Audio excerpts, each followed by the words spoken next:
한 2주쯤 전이었던 것 같습니다. 이제 한참 호세아 설교가 계속되던 어느 날인데요. 그 뜬금없이 그 가수 양희은 씨가 부른 그 노래 중에서 사랑, 그 쓸쓸함에 대하여, 그러니까 이런 제목의 노래가 있지 않습니까? 사실 저는 이제 그 노래를, 그 내용을 잘 모릅니다. 근데 그 제목이 이렇게 불쑥 떠오른 거예요. 그러면서 이런 질문이 생긴 겁니다. 왜 제목을 이렇게 지었지? 왜 제목을 사랑 그 쓸쓸함에 대하여 이렇게 지었을까? 그러면서 그날 오전 내내 그 노래 제목이 계속 이제 머리를 맴도는 겁니다. 그래서 제가 인터넷을 한번 뒤져봤습니다. 이 가사가 어떻게 되는가 보려고 보니까 그 노랫말 초반에 이런 문제 제기가 있는 걸 제가 봤습니다. 도무지 사랑할 수 없는 한 가지, 사람을 사랑하게 되는 일, 참 쓸쓸한 일인 것 같아. 아마 이제 이 남녀 간의 사랑을 이제 그리는 것 같아요. 이제 헤어진 것 같네요. 그 이제 사랑하다가 헤어지는 그 슬픔을 이제 문학적으로 이렇게 표현한 것 같은데, 그 당시로 저는 이 호세아의 사랑에 막 그냥 필이 꽂혀가지고 충만했기 때문에 이 노랫말에 동의가 되지 않는 거예요. 아니, 사람을 사랑하게 되는 일이 어떻게 그 쓸쓸한 일이라고 말할 수가 있는가. 그러면서 그 왜 노래 제목을 이렇게 정하고 또 가사는 왜 이렇게 전개가 되는가, 그러면서 제가 가사를 쭉 보니까요, 금방 답을 찾겠더라고요. 이 노랫말에서 말하는 그 사랑이 쓸쓸함으로 끝날 수밖에 없는 이유를 제가 발견했는데요, 이런 가사가 있었습니다. 사랑이 끝나고 난 뒤에는 이 세상도 끝나고 날 위해 빛나던 모든 것도 그 빛을 잃어버려. 이 남녀 간에 이제 사랑을 나누다 헤어지는 아픔 가운데 드러나는 한마디가 뭐냐, 제 눈에 확 들어온 게 날 위해 빛나던 모든 것도. 이게 그래서 제목이 사랑 그 쓸쓸함에 대하여였구나. 이 사랑이 이렇게 쓸쓸함으로 끝날 수밖에 없는 것은 그 출발이 모든 이 우주가 자기를 위해 돌아가는 거 아닙니까?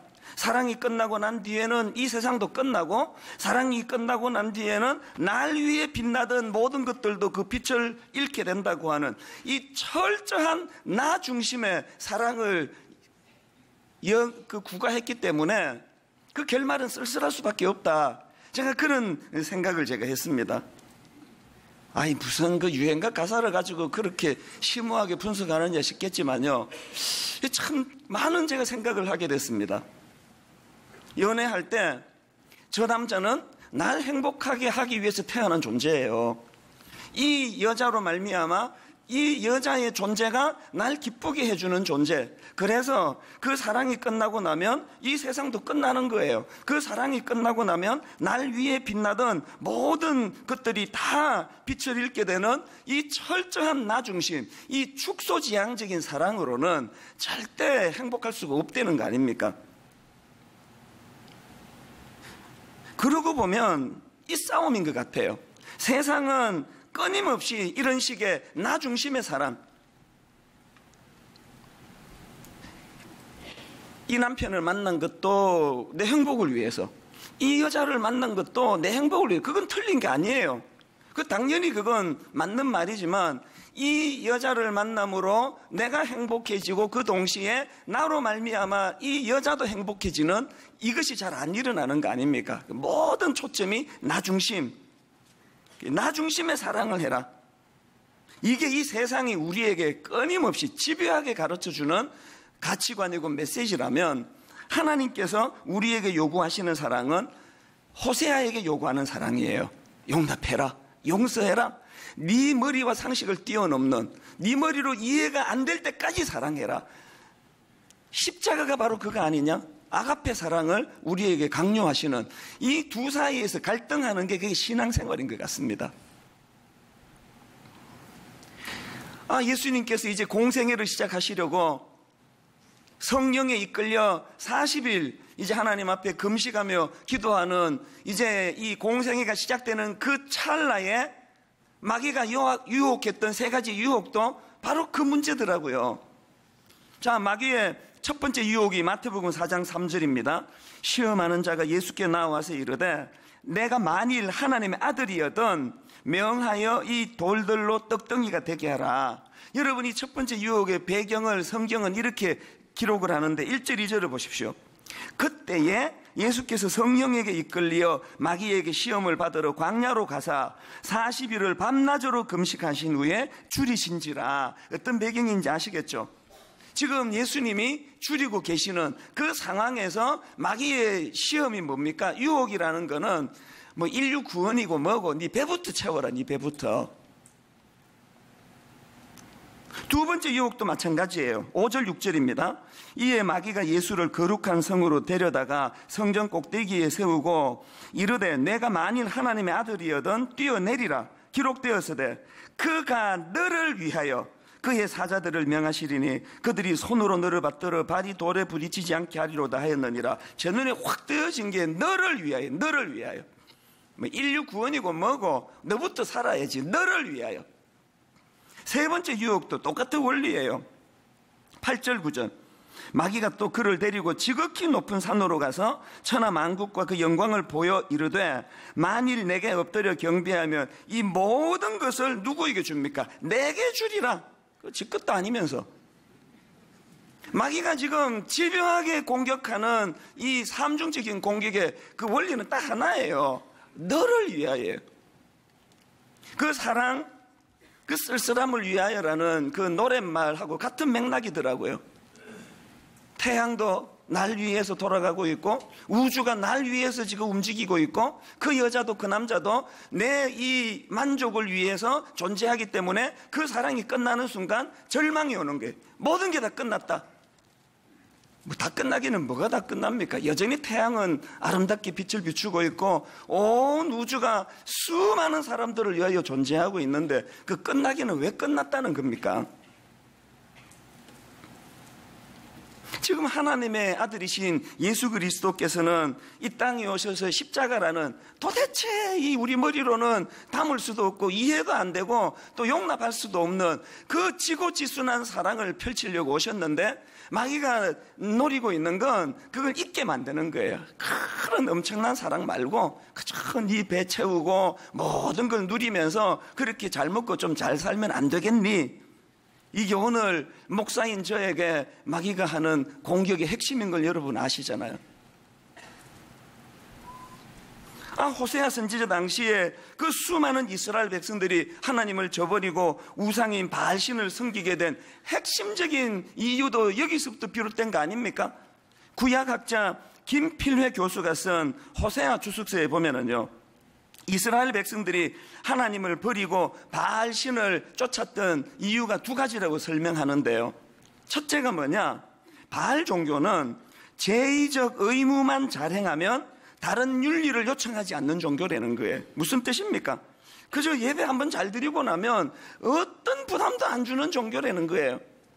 그런가 하면은 두 번째로 바알 종교는 기본적으로 풍요 제의에 속하는 종교라는 거예요. 제사 한번 잘 드리고 나면 인간의 기본적인 욕구, 인간의 기본적인 이 욕구 충족이 뭡니까? 풍요와 번성과 안정, 이걸 가져다 주는 신이 바알신이라는 거예요. 그래서 호세아 2장 5절에도 보니까 그들의 어머니는 음행하였고 그들을 임신했던 자는 부끄러운 일을 행하였나니 이는 그가 이르기를 나는 나를 사랑하는 자들을 따르리니 그들이 내 떡과 내 물과 내 양털과 내 삶과 내 기름과 내 술들을 내게 준다 하였습니다. 이거 뭐 대박 아닙니까? 딸랑 예배 한번 드리고 나면 막 어마어마한 물질적인 이런 풍요가 찾아오는데,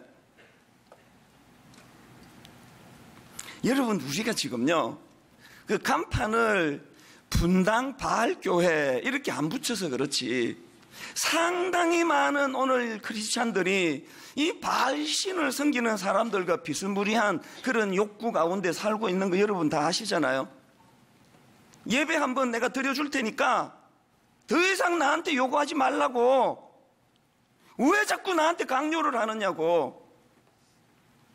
그리고 내가 지난주 나와서 분명히 내가 시간도 바치고 예배도 드리고 내가 이제 헌금까지 했는데 왜 나한테 되돌아오는 게 없느냐고. 이게 지금 이런 욕구와 욕망을 잠깐 방치했더니 지금 한국 교회가 이렇게 돼버렸습니다. 어떤 종교보다도 탐심, 탐욕, 자기만 아는 저질 종교로 지금 우리가 비아냥거림을 당하게 된 출발이 여기 있는 거 아닙니까? 근데 여러분, 여기서 우리가 한 가지 꼭 기억해야 되는 게 뭐냐면요, 이렇게 철저히 이기적인, 철저히 나 중심에 온 우주가 날 위해서 돌아간다고 하는 이 세계관을 가져가지고 진짜 우리가 행복할 수만 있다면 뭐 하나님께 좀 꾸지람을 듣더라도 그냥 뭐 눈치 끝 감고 제가 뭐 그렇게 가겠는데, 이게 원리가 그런 게 아니에요. 이래 갖고는요 절대로 우리는 행복할 수 없습니다. 그 왜 그러냐고요? 뭐 심오한 분석 필요 없습니다. 간단해요. 우린 그렇게 지음받은 존재예요. 우리를 하나님의 형상대로 지었다 그랬잖아요. 하나님의 형상, 하나님의 본능, 하나님의 그 추구하시는 것은 이런 끝간데 없는 이기적인 태도가 아니잖아요. 만약에 하나님의 속성이 끝간데 없는 이기심, 온 우주가 당신 하나만을 위해 돌아가는 그런 존재였다면 오늘 여기 우리가 있겠습니까? 벌써 그냥 지옥의 불쏘시개로 다 쓰이고 있을 거 아닙니까?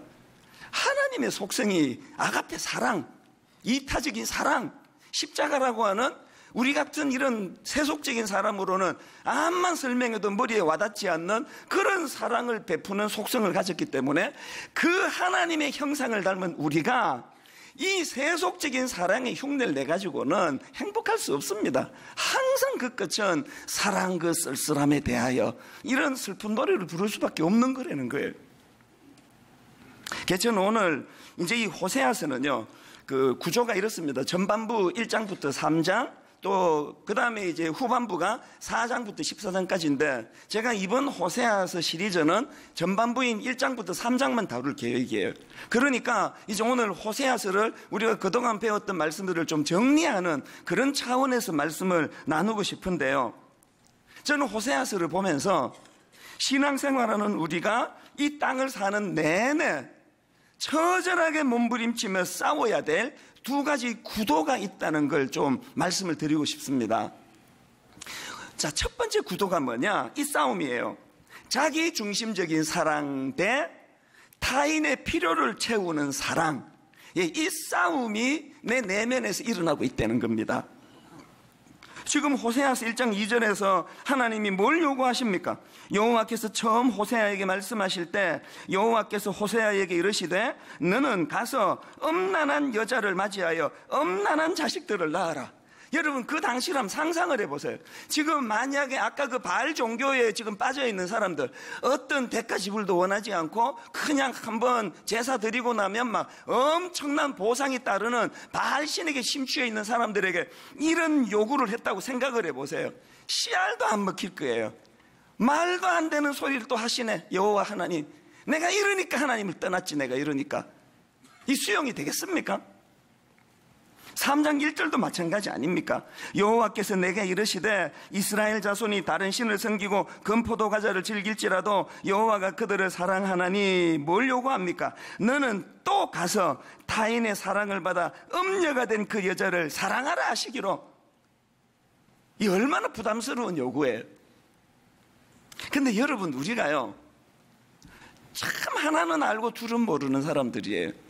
하나님께서 지금요 이런 말도 안 되는 부담스러운 요구를 하시지만 하나님은 이런 부담만 던지시는 분이 아니에요. 하나님은 우리에게 감당하기 어려운 거룩하고 고매한 아가페 사랑을 요구하시지만 그것을 머리로 계산하지 않고 호세아처럼 순종하고 수용하는 사람에게는 그걸 감당할 수 있는 힘도 주신다는 거예요. 여러분, 이거 아십니까? 더 중요한 한 가지가 있습니다. 바알 종교에서 추구하는 자기 중심적인 사랑을 부추기는 그런 생활에서는 꿈도 꾸지 못하는 하나를 이렇게 무리한 하나님의 요구에 순종하는 자들에게 주시는데, 그게 뭔지 아십니까? 예기치 않는 기쁨을 주신다는 거예요. 신앙생활은 이 묘미로 하는 거거든요. 신앙생활은 이 예기치 않는 기쁨, 제가 참 좋아하는 표현인데요, 그냥 이번에 승진해서 기쁨이 생겼다, 그건 자연스러운 기쁨이지 예기치 않은 기쁨이 아니에요. 내가 지금 실직을 당해서 야 이제 절망이다라고 그럴 줄 알았는데 너무나 예상하지 못한 새로운 길이 열릴 때 이걸 예기치 않은 기쁨이라 그럽니다. 여러분, 우리가 이 세상적인 가치관으로 그냥 내가 행복하기 위해서 누가 눈물을 흘리든 고통을 당하든 관심 없이 그렇게 그 축소지향적인 사랑을 하는 사람에게 절대로 맛볼 수 없는 게 예기치 않은 사랑이거든요. 지금 떡이 2개 있는데 이걸 이렇게 하나만 먹으면 여기 약간 모자라요. 둘 다 먹자니 너무 또 양이 많습니다. 그럴 때 하나를 먹고 약간 아쉽지만 눈 찔끔 감고 지금 먹지 못해 지금 굶고 있는 사람에게 이 떡 하나를 건네면은 예기치 않은 기쁨이 와요. 이 2개를 내가 다 먹고 그냥 막 소화 안 돼가지고 아이고 그냥 활명서 사 먹어야 되겠다. 그럴 때는 맛보지 못하던 예기치 않은 기쁨이 와요. 이 분명히 반을 지금 저 사람에게 주면 아까울 줄 알았는데 이런 기쁨이 있네. 이 기쁨을 누리니까 지금 우리 복지재단에다가 헌금을 그렇게 하고 가평 우리 마을에다가 이번에 특세 끝나고 헌금도 막 엄청난 헌금이 들어왔거든요. 그거 왜 하는 거예요? 그렇게 우리 이웃들과 사랑을 나눌 때 다 차지할 때보다 이게 더 기쁨이 오는 예기치 않은 기쁨을 맛보니까 그 재미로 그렇게 이웃 사랑을 위한 헌금을 하는 거 아니겠습니까?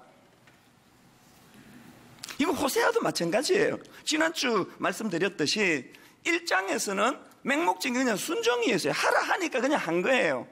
그러나 3장으로 넘어와가지고 그렇게 사랑으로 품어줬더니 외간 남자한테 가고 바람 펴가지고 그냥 그 가출을 했는데 하나님이 그를 또 데리고 와서 사랑하라 할 때 나누었잖아요.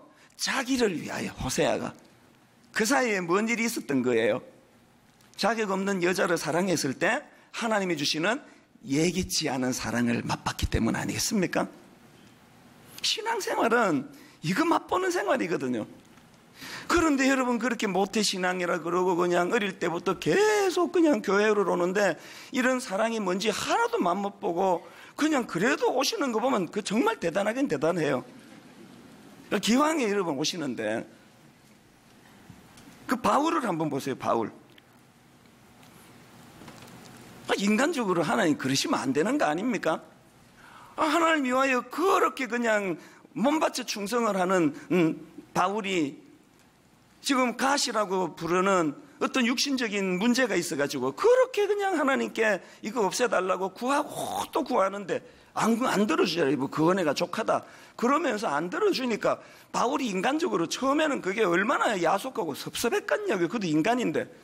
그런데 바울이 깊은 영적인 세계를 맛보고 나니까 예기치 않은 기도 응답이 안 됐기 때문에 얻는 예기치 않은 기쁨을 맛본 거 아닙니까? 그래서 바울이 고린도후서 12장 9절에서 이런 고백을 하는 거예요. 나에게 이르시기를 내 은혜가 내게 족하도다. 이는 내 능력이 약한 데서 온전하게 지미를 하신지라. 그 다음 보세요. 그러므로 도리어 크게 기뻐함으로 나의 여러 약한 것들에 대하여 자랑하리니 이는 그리스도의 능력이 내게 머물게 하려 함이라. 지금 이 고린도후서 12장 9절의 논리를 가만히 안 보세요. 처음에는요 하나님이 당신의 논리를 그냥 강요한 거예요. 내 은혜가 네게 족하다. 하나님이 당신의 논리를 강요해서 그걸 그냥 받았을 뿐이에요. 그랬는데 그 다음 갈수록 이는 내 능력이 약한 데서 온전해진 걸 이 예기치 않은 기쁨을 자기가 맛본 거예요. 그래서 그 하나님의 논리가 자기 논리가 된 거 아닙니까? 그래서 도리어 크게 기뻐함으로 이제 나 그런 거 안 구한다.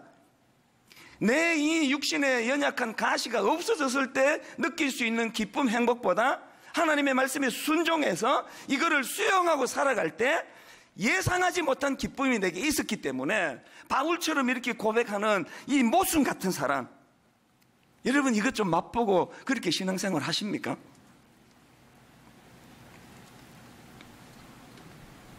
다윗도 마찬가지 아닙니까?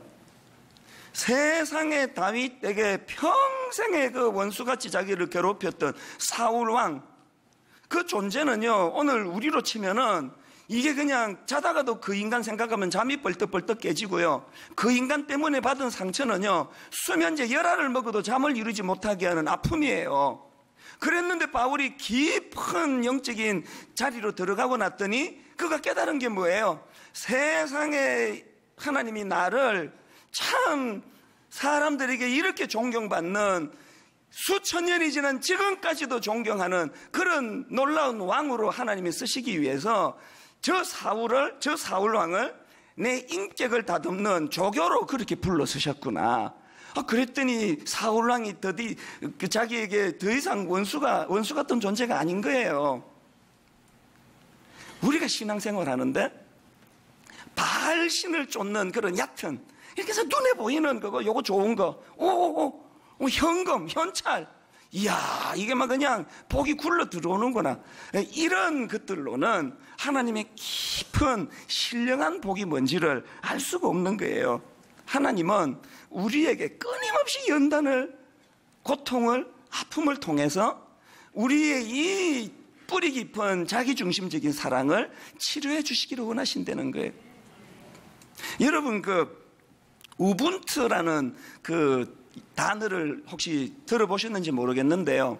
이 우분투라는 단어는 아프리카 반투족의 언어라고 합니다.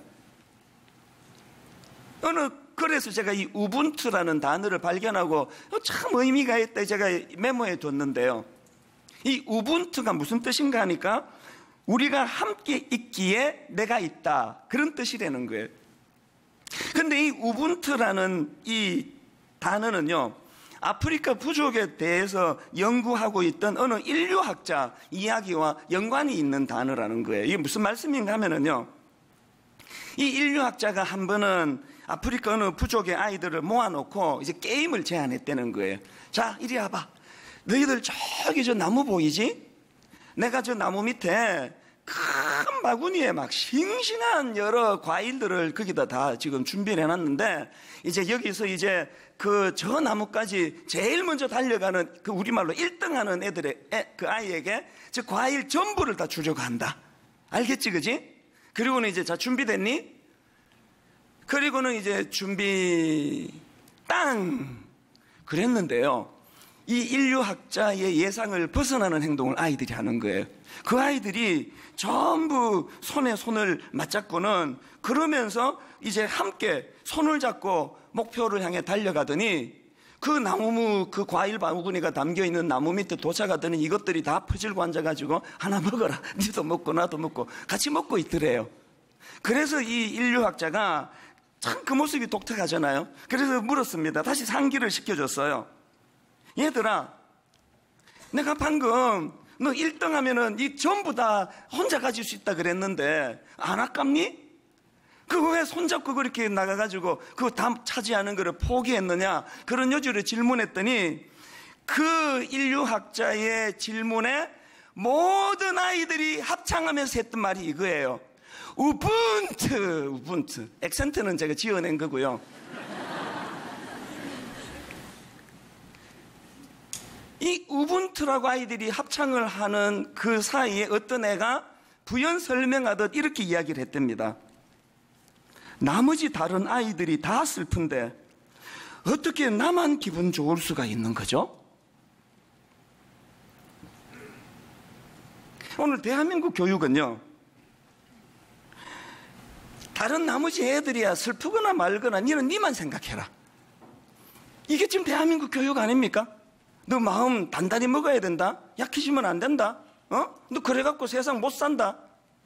딴 애들이야 울거나 말거나 그건 네 알 바가 아니고, 너는 그 바구니 다 차지해가지고 너만 서울대 가면 되는 거야. 그래가지고 한국의 고3 교실에는 라이벌에 노트 훔쳐가는 일이 지금 막 일어나고 있다는 거 아닙니까? 왜? 저놈을 밟아야 내가 저 과일 바구니를 차지하니까. 우리 둘째가 지금 고3인데요. 작년에 이제 대학 한창 입시가 결정이 될 때 지 아는 그 언니가 서영고등학교 전교 1등 하는 애예요. 공부 엄청 잘하는 애가 재수하기로 결정했다고 하는 그 말이 떨어지자마자 우리 둘째가 내뱉은 놀라운 한마디, 라이벌이 하나 늘었네. 내가 보기에 그 성적이 라이벌이 아니거든요. 우리 아이들에게 본능적으로 접하는 이 사람들은 내가 밟아야 될 대상, 내가 행복하기 위해서는 얘들이 울어도 상관하지 않아야 된다는 이 교육을 지금 시키고 있는 거 아닙니까? 그래서 제가 읽었던 그 글에요, 이런 부연 설명이 있었습니다. 내가 너를 위하면 너는 나 때문에 행복하고 너 때문에 나는 2배로 행복해질 수 있다. 이게 우분투의 정신이라는 거예요. 하나님은 오늘도 우리가 여기까지 깨닫기를 원하시는 거예요. 여기까지. 그런가 하면은 두 번째로 신앙인인 우리가 이 땅에서 싸워야 될 구도가 하나 더 있는데 그게 뭐냐? 자기 세계에 갇힌 좁은 시야 대 시선을 보다 높은 곳을 향하기, 이 구도의 싸움이라는 거예요. 제가 이 호세아서를 읽다가 발견한 게 하나 있는데요. 하나님께서 지금 호세아에게 이제 아내를 누구를 하고 자녀 이름을 어떻게 짓고 이 개인사를 말씀하시는데 거기에 꼭 민족을 갖다 껴 넣는 거예요. 예외가 없더라고요. 자, 보시겠습니까? 1장 2절입니다. 여호와께서 처음 호세아에게 말씀하실 때 여호와께서 호세아에게 이르시되 너는 가서 음란한 여자를 맞이하여 음란한 자식을 낳아라. 여기까지는 개인사예요. 누구랑 결혼해라. 근데 그 다음에 부연 설명이 뭐예요? 이 나라가 여호와를 떠나 그게 음란함이니라 하시니 3절 4절도 보십시오. 이에 그가 가서 디블라임의 딸 고멜을 맞이하였더니 고멜이 임신하여 아들을 낳으매 여호와께서 호세아에게 이르시되 그의 이름을 이스라엘이라 하라. 여기까지는 개인사예요. 그 다음에 사족을 붙이시는 게 조금 후에 내가 이스라엘의 피를 예후의 집에 갚으며 이스라엘 족속의 나라를 패할 것이미로다. 이거 민족사 아닙니까? 6절도 똑같은 원리예요. 고멜이 또 임신하여 딸을 낳으매 여호와께서 호세아에게 이르시되 그의 이름을 로루아마라 하라. 여기까지는 개인사예요. 그 다음에 토를 답니다. 내가 다시는 이스라엘 족속을 긍휼히 여겨서 용서하지 않을 것임이니라. 8절 고멜이 로루아마를 젖된 후에 또 임신하여 아들을 낳으매 여호와께서 이르시되 그의 이름을 로암미라 하라. 너희는 내 백성이 아니요 나는 너희 하나님이 되지 아니할 것임이니라. 지금 호세아에게 결혼하는 문제, 자녀 이름 정하는 개인사에다가 계속 하나님은 그 민족에 관한 이야기를 하고 계시는 거예요. 이게 뭘 의미할까요? 호세아가 선지자로서 그저 내 가정, 내 아내, 내 자녀 이런 좁은 자기 세계에 갇혀 있지 못하도록 넓은 곳을 바라보기를 원하시는 하나님의 마음이 담겨 있는 거 아니겠습니까? 호세의 자녀들도 마찬가지예요. 저는 이런 상상을 해봤는데요. 이제 이 애들이 이제 자라가지고 이제 학교를 다니니까 자꾸 애들이 비웃을 거 아니에요. 로루아마 이렇게 비웃을 거 아닙니까? 로암미 그러니까 이제 어린애가 집에 가가지고 이제 자기 아빠한테 항의할 거 아닙니까? 아빠 도대체 이름을 뭐 이렇게 지었어요. 그랬더니 그 아빠 호세아가 설명하는 게 뭐냐? 그 이름 안에는 우리 민족의 운명에 대한 예언이 담겨 있다. 이런 깊은 뜻이 있다. 그리고 이제 또 상상컨대 어느 시점이 지났을 때 이 은혜를 선포했을 거 아닙니까? 이제 하나님께서 너희 이름을 로루아마 대신에 루하마로 그렇게 부르게 해주셨다. 로암미가 아니라 이제 너는 이제 하나님 앞에서 압니다. 여러분 어릴 때부터 자기 이름을 생각할 때 이 민족의 범죄함으로 망하게 되었다는 그 탄식을 안고 그렇게 자란다 했을 때 여러분 그 아이들의 그 시야가 얼마나 넓어지겠습니까? 오늘 여러분 지금 고3 아이한테 이 민족을 생각하라고 그렇게 교훈하는 부모님 계세요? 그 지금 수능 시험 준비하는데 이 민족이 지금 어렵다. 북핵 문제 지금 봐라. 어떡할래? 왜 공부해야 되는지 알겠지? 이렇게 교육하는 부모는 눈 씻고 봐도 없습니다. 우리 집을 위시해서. 그냥 좋은 대학 가야 돼. 좋은 대학. 그리고는 좋은 직장 얻어가지고 그렇게 잘 살아야 될 거 아니니 니도. 지금 우리의 구도가 어디에 머물러 있는 겁니까? 여러분 히브리서 12장 24절에 이런 말씀이 있습니다. 새 언약의 중보자이신 예수와 및 아벨의 피보다 더 나은 것을 말하는 뿌린 피니라. 이 좀 약간 난해한 구절 같은데요. 제가 주석을 찾아보니까 이런 설명을 하더라고요. 이런 뜻이 됩니다. 들어보십시오. 예수 구원의 피가 아벨의 피보다 낫다고 한 것은 아벨의 피는 단지 자신의 원수를 갚아달라는 호소의 역할을 했으나 예수의 피는 하나님과 인간 사이에 화해와 사죄와 영적 능력을 가져다 주기 때문이다. 이게 제가 너무 도전이 됐습니다. 지금 성경이 아벨의 피라는 거하고 예수님의 피를 대조하고 있는데 어떻게 대조합니까? 아벨의 피는 그저 억울하다고 호소하는 고발의 피라는 거예요. 이 아벨의 피가 정죄하는 피라면 예수 그리스도의 피는 그 절망적인 마음을 뛰어넘어, 그 울분을 뛰어넘어 용서와 용납과 사죄의 은총이 담겨있는 큰 의미로서의 피라는 거예요. 오늘 우리가 믿는 하나님은 아벨의 피를 요구하는 하나님 아니에요. 오늘 우리가 믿는 하나님은 예수의 피를 우리에게 보여주시는 거예요.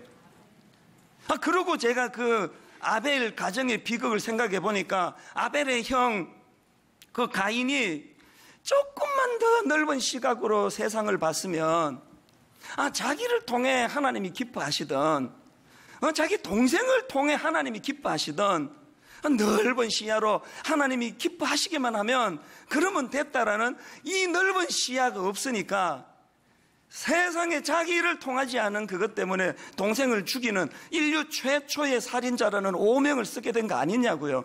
오늘 우리의 시야는 어떻습니까? 분당 우리 교회를 통해서 영광을 받으시든지, 옆에 있는 갈보리 교회를 통해서 영광을 받으시든지, 어떤 교회를 통해서든 같이 하나님이 영광을 받으실 수 있다면 이 큰 그림을 그리면서 그렇게 신앙생활 하기를 원하시는 거 아닐까요?